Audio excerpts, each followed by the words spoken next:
Ay, magandang araw Ay kay naman nanay, po. no? Nag-100 taon na pala si nanay.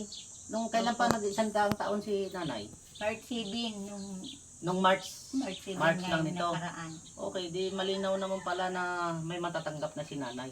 So anong nangyari, bakit hindi niyo natatanggap yung kanyang yung dapat na ibibigay para kay nanay kasi nag-100 na siya. Ang pagkaalam po natin na may pag 100 na isang tao, magkakaroon siya ng 100,000. Opo. So yung requirements na bilang isang citizen ng Pilipino sa lugar niyo na, anong lugar ito? Barangay Diit. Di- Barangay Diit Aputaya. Aputaya. So ako nandito po ako ngayon, napapasya lang po ako dito sa inyo at narinig ko lang yung sitwasyon na ganun. Bakit ganun na nangyari na hindi naman ninyo nakukuha yung para sa matanda. Pero yung requirements niyo po, saan niyo po pinasa yung inyong Sa ano po sir? Sa DSWD. sa DSWD? Then ano pong ginawa ng hakbang ng DSWD na para makuha niyo yung anong pinaka-focus niyo? Anong pinangahawakan niyo na para makakuha po kayo ng para kay nanay? Yun nga po, pinapasa nila po yung baptismal, birth certificate, PSA, pati yung sa amin po, yung mga anak na Okay naman po, may papel naman po si nanay. nandoon na po, nakapasa na Pero po may sa hawak kanila. po kayo na papel na binigay niyo po sa DSWD. Opo, Okay. yun nga po mga So original na ano mga pang PSA. hinahanap nila na bakit hindi pa nila binibigay yung para kay inay? Yun nga po, pagpasa ng hinahanapan pa ng yung marriage certificate.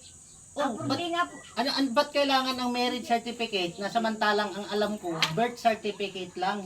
Hindi yun naman, nga po sir. sasabihin baga ng ibang tao na kahit sino naman tayo, hindi naman tayo siraulo, na hahanapin lang yung patunay na birth certificate lang Doon kailangan. kasi makikita sana yung edad na Hindi kasi po. hindi na kailangan Mali po isa. yun.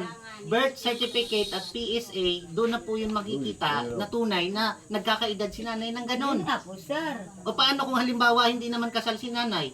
Hahanapan nila marriage contract? Hindi pwede yun. Yun nga So po, ang gagawin sir. po natin dito, Kailangan pa yung mahingi po tayo ng birth tulong certificate. sa taas.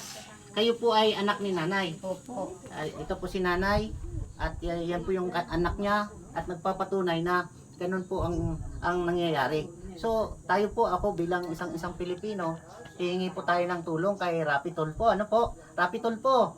Hello po idol. Idol na idol ka po namin pero sana po matulungan niyo po yung ating kababayan na ganun po ang ginagawa na hahanapan ng marriage contract. Tama po ba gayon? So samantalang nakumpleto na yung birth certificate at PSA naman po, bakit pa natin pahirapan yung isang tao? So ako po ay napadaan lang po dito, nakakaawa yung matanda. Na malay natin, sunod araw, hindi natatagal. Hindi pa makukuha, baliwala na yung pangako ng gobyerno. So Kaya nga ayan po, sir. sana po matulungan natin si nanay. Anong pangalan ni nanay? Eleuteria po. Eleuteria. Eleuteria Eleuteria Abos. Abos. Ayan po. Yan yung pong mag-ina na sana magawa natin ng paraan at makaabot po sa inyo yan. Maraming salamat po. Maraming Ate, salamat. maraming po, salamat. sir. Sana'y makatulong Sana ito sa po. inyo na Thank you po. na maabot Sana kay po Rapi Tulfo.